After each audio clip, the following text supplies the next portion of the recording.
एक ऐसी पार्टी जिसने 70 में 67 सीटें जीती थी, साधनों के भाजपा जैसे राष्ट्रीय और सबसे बड़ी पार्टी को उन्होंने धूल चटाई थी।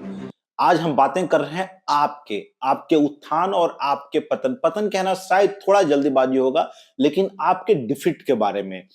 एक ऐसी पार्टी जिसे गंदी राजनीति में शुद्ध हवा के झोंके की तरह देखा गया। एक ऐसी पार्टी जिसने चुनाव तो दिल्ली से लड़ा था, लेकिन देश के अन्य राज्यों के वोटर हमेशा से ये चाहते थे, हमेशा से वो वेट कर रहे थे कि कब ये जो पार्टी है ये उनके राज्य से चुनाव लड़े और वो उन्हें वोट दे। क्योंकि उन्हें ये वाकई लगता था कि ये वही मसीहा लोग हैं जो उनकी जिंदगी का उत्थान कर सकते हैं, जो उनकी जिंदगी बदल सकते हैं। और इस आम आदमी पार्टी के नेता अरविंद केजरीवाल तो एक ऐसे नेता की तरह उभरे, एक ऐसे नेता के रूप में उभरे जो दिल्ली में नरेंद्र दामोदर दास मोदी को चुनौती देने की हिम्मत रखता था। लेकिन 2015 से 2025 तक आखिर ऐसा क्या हुआ कि 2025 के चुनाव में आम आदमी पार्टी दिल्ली में ताश के पत्तों की तरह ढह गई। ये जो हवाई किला बनाया गया था वो एक झोंके में पूरी तरह से बिखर गया। चलिए आज हम बातें करते हैं आम आदमी पार्टी के उत्थान और उसके डिफीट के बारे में। डिफीट कहना तो शायद जल्दीबाजी होगा, लेकिन इस चुनाव में आम आदमी को एक इतनी बुरी पराजय का सामना करना पड़ा कि उसके जो नेता है, जो सबसे बड़े नेता है अरविंद केजरीवाल, वे चुनाव हार गए। मनीष सिसोदिया वे चुनाव हार गए। तो आखिर ऐसा क्या हुआ इन 10 सालों में? तो ऐसा क्या हुआ इन 10 सालों में कि जिस आम आदमी पार्टी को लोगों ने अपने सर पर बिठाया था, उसे उसे अपने सर से उतार फेंका। चलिए आज के वीडियो में हम इसी बात का विश्लेषण करते हैं। दोस्तों, आम आदमी पार्टी के डिफीट के बारे में या आम आदमी पार्टी की कमजोरियों के बारे में या आम आदमी पार्टी क्यों पराजित हुई दिल्ली में, शायद ज्यादातर लोग ये एहसास नहीं कर पा रहे होंगे दिल्ली से बाहर कि आम आदमी पार्टी को हराया भी जा सकता है दिल्ली में। स्वयं अरविंद केजरीवाल ने कहा था कि मोदी जी चाहे आप जितनी भी कोशिश कर लो, आप हमें दिल्ली में हरा नहीं पाओगे। लेकिन आज के तारीख में न केवल आम आदमी पार्टी हार गई, बल्कि आम आदमी पार्टी के ज्यादातर बड़े नेता अपना अपना चुनाव हार गए। क्यों, ऐसा क्या हुआ? इस बात को जानने के पहले सबसे पहले हमें ये बातें समझनी पड़ेगी कि आम आदमी पार्टी का जो उत्थान हुआ था वो कैसे हुआ था, उसके क्या कारण थे। आखिर ऐसा क्या हुआ था अन्ना आंदोलन में कि अन्ना आंदोलन से उभरे अरविंद केजरीवाल राजनीति के फलक पर बस छा गए। 70 में 67 सीटें उन्होंने जीत ली। आखिर ऐसा क्या हुआ? दोस्तों, इसका कारण है कि उस समय जो देश की जनता थी वो काफी परेशान थी। लगातार घोटाले पे घोटाले हो रहे थे। उन्हें ऐसा लगता था कि उनकी आवाज नहीं सुनी जा रही है। और इसी निराशा के अंधेरे के बीच में आम आदमी पार्टी ने एक स्वच्छ हवा के झोंके की तरह प्रवेश लिया। घुप अंधेरों के बीच में रोशनी की तरह लोगों को दिखे कि शायद ये वे लोग हैं जो उनके बीच से आते हैं। क्योंकि आम आदमी पार्टी के नेताओं ने, आम आदमी पार्टी के जो बड़े नेता हैं, उन्होंने अपनी छवि ऐसी बनाई थी कि वे इन लोगों के बीच में ही है। स्वयं अरविंद केजरीवाल ने कहा था कि वे कोई भी बड़ा घर नहीं लेंगे, वे कोई बड़ी गाड़ी नहीं लेंगे, वे कोई सिक्योरिटी नहीं लेंगे। निश्चित रूप से जो जनता, आम जनता जो त्रस्त थी, उन्हें ये लगा कि ये तो कोई मसीहा आ गया। इसके बाद उस समय जनता में कई तरह के घोटालों की चर्चा की।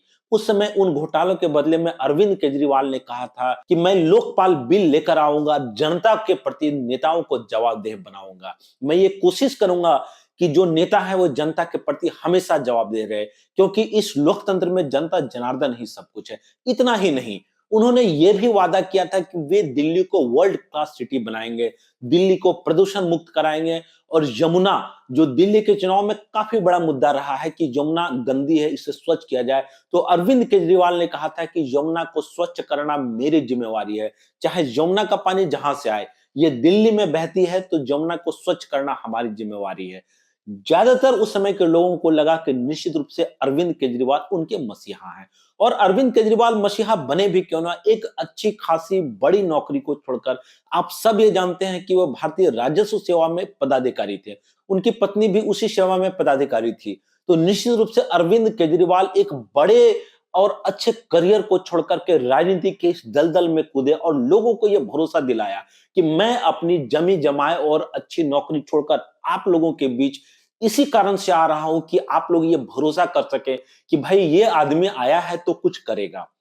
लेकिन 2015 के चुनाव के 10 सालों के बाद 2025 में यही आम आदमी पार्टी जिसने भाजपा को धूल चटाई थी, यही आम आदमी पार्टी भाजपा के रणनीति के सामने ताश के पत्तों की तरह बिखर गई। लेकिन क्या ये केवल भाजपा की रणनीति का हिस्सा था या आम आदमी पार्टी को हराने में कुछ अन्य कारकों ने योगदान दिया? अगर आप ये जानना चाहते हैं कि आम आदमी पार्टी को किन कारणों ने हरा। तो जो बातें मैंने वीडियो को शुरुआत में की थी, मैं वापस से उसी बात को दोहराऊंगा। अरविंद केजरीवाल ने पहला वादा किया था कि वे कोई बड़ा घर नहीं लेंगे, लेकिन मीडिया में उनके शीश महल की बड़ी चर्चा रही और भाजपा ने इस मुद्दे को अच्छी तरह भुनाया। उन्होंने ये कहा कि देखो भाई, ये जो अरविंद केजरीवाल हैं, ये ऐसे नेता हैं जिन्होंने ये कहा था कि वे बड़ा घर नहीं लेंगे, लेकिन कुछ ही समय में क्या हुआ, उन्होंने पानी की तरह अपने घर पे पैसे को बहाया। नेताओं के काफिले की बात अरविंद केजरीवाल करते थे, तो वो अब बड़ी गाड़ी में और अच्छे सिक्योरिटी के बीच में वो आते जाते और रहते हैं। तो निश्चित रूप से अब अगर आप ये बीच में ये सवाल पूछने की कोशिश करेंगे कि भाई ऐसा कौन सी बड़ी बात हो गई, कौन सा देश का मुख्यमंत्री ऐसा है कि छोटे से घर में रहता है, तो मेरा उत्तर है ऐसा कोई मुख्यमंत्री नहीं है। कोई भी ऐसा मुख्यमंत्री नहीं है जो छोटे से घर में रहता है। लेकिन अरविंद केजरीवाल के जो आम आदमी पार्टी थी, उसकी विशेषता ही यही थी। उन्होंने ये कहा था कि हम आपकी तरह हैं, हम आम आदमी की तरह रहेंगे और आम आदमी की तरह जिएंगे। ये जो नेताओं के प्रोटोकॉल्स होते हैं, जो नेताओं को बहुत सारी सुविधाएं मिली होती है, ये गलत बात है। लेकिन अरविंद केजरीवाल उस बात से पलटी मार गए और अरविंद केजरीवाल ने वही किया जो उन्होंने कहा था कि वे नहीं करेंगे। निश्चित रूप से अच्छे घर में रहना कोई गलत बात नहीं है, लेकिन भाजपा ने लोगों को यह विश्वास दिला दिया कि आपने जिस आम आदमी पार्टी के नेताओं को वोट दिया है, उनमें कहीं ना कहीं कमियां हैं। निश्चित रूप से एक आम आदमी के मन में इन बातों ने घर किया कि शायद जिसे वो वे वोट दे रहे हैं, वो पलटी मार है, वो जो कहते हैं वो करते नहीं है। और इन बातों ने अरविंद केजरीवाल की छवि को बहुत ही ज्यादा प्रभावित किया, आपके एज ए पार्टी की छवि को भी बहुत ज्यादा प्रभावित किया। दूसरी बात, अरविंद केजरीवाल ने कहा था कि वे यमुना को साफ कर देंगे। आज की तारीख में भी यमुना विश्व की सबसे गंदी नदी है। भारत की तो बात छोड़ दीजिए, ये विश्व की सबसे गंदी नदी है। और शायद शायद अरविंद केजरीवाल और आम आदमी पार्टी के नेताओं ने ऐसा कुछ भी नहीं किया जिसे यमुना को स्वच्छ रखा जा सके। आम आदमी पार्टी ने एक और बात की थी कि वे दिल्ली को वर्ल्ड क्लास सिटी बनाएंगे, दिल्ली को इंफ्रास्ट्रक्चर देंगे, दिल्ली में हर जगह वाईफाई होगा, दिल्ली में आधुनिक बसें चलेंगी और काफी सारे उन्होंने वादे किए थे जो कि कुछ भी शायद नहीं हो सका। दिल्ली आज की तारीख में विश्व के सबसे प्रदूषित शहरों में से एक है। इतना पोल्यूशन है दिल्ली में कि आप ठंडे के दिनों में आपका दिल्ली में रहना मुश्किल हो गया है। इस बात की इंटरनेशनल मीडिया में चर्चा है कि दिल्ली कितना ज्यादा प्रदूषित शहर है। तो उन्होंने कुछ भी नहीं किया दिल्ली के प्रदूषण को ठीक करने के लिए। दिल्ली की जो ट्रैफिक की व्यवस्था है, दिल्ली में जो जाम्स लगते हैं, उसको ठीक करने के लिए भी अरविंद केजरीवाल ने कुछ भी नहीं किया। तो इन बातों ने निश्चित रूप से एक आम मतदाता के मन में इस बात को रखा कि भाई आप कुछ भी नहीं कर रहे हैं, आप सिर्फ वादे करते हैं, वादे को आप फुलफिल नहीं करते हैं। और आम आदमी पार्टी के पक्ष में जो माहौल बना था शुरुआत में, वो उसके विपक्ष में हो गया। लेकिन क्या आम आदमी पार्टी ने कुछ नहीं किया? नहीं, ऐसा नहीं है।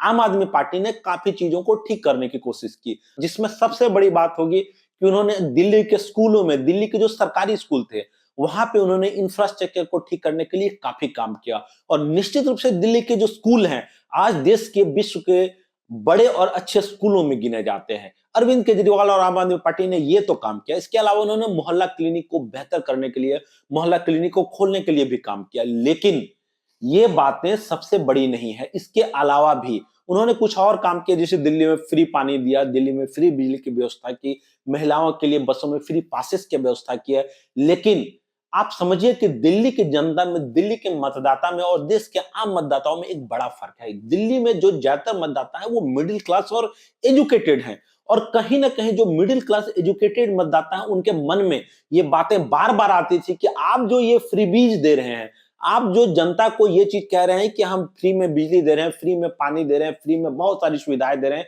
ये हमारे टैक्स के पैसों से जा रही है, और इन टैक्स के पैसों को देने के बदले हमें क्या मिल रहा है? शायद कुछ नहीं। तो जो दिल्ली का जो आम आदमी है, जो दिल्ली का मिडिल क्लास है, वह वाकई आम आदमी के विरुद्ध हो गया। वह आम आदमी से सहानुभूति रखना उन्होंने बंद कर दिया। फ्री बीज का मौसम आज नहीं तो कल जाने वाला ही था। आज नहीं तो कल आम जनता के मन में ये सवाल उठने लाजमी थे कि ये जो आप फ्री बीज दे रहे हैं, वे दे कहां से रहे हैं? क्या वाकई ये आप अपनी सैलरी के पैसे से दे रहे हैं? क्या आप अपनी सैलरी कॉम्प्रोमाइज कर रहे हैं? आप आम आदमी के पैसे को ही बांट रहे हैं। तो निश्चित रूप से आज नहीं तो कल ये चीजें जनता के मन में आनी ही थी। इसके अलावा जो टैक्स के पैसों का जो सबसे सही इस्तेमाल होता है, वो ये बिल्कुल भी नहीं होता है कि आप चीजों को फ्री कर दें। ऐसा होने नहीं जा रहा है। जो दिल्ली का सिविक इंफ्रास्ट्रक्चर है आज की तारीख में काफी पुअर है, बढ़िया नहीं है।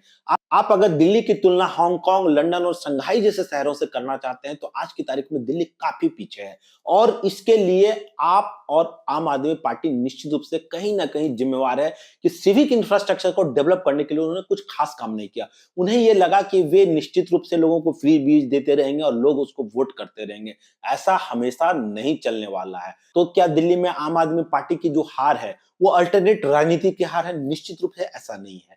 मुझे पूरी उम्मीद है कि अरविंद केजरीवाल और उनकी आम आदमी पार्टी इन चीजों से सीखेगी, इस डिफीट से सीखेगी और वापस से एक स्ट्रॉन्गर आम आदमी पार्टी बनकर उभरेगी। क्योंकि नेता कोई भी हो, सरकार किसी की भी हो, एक मजबूत विपक्ष होना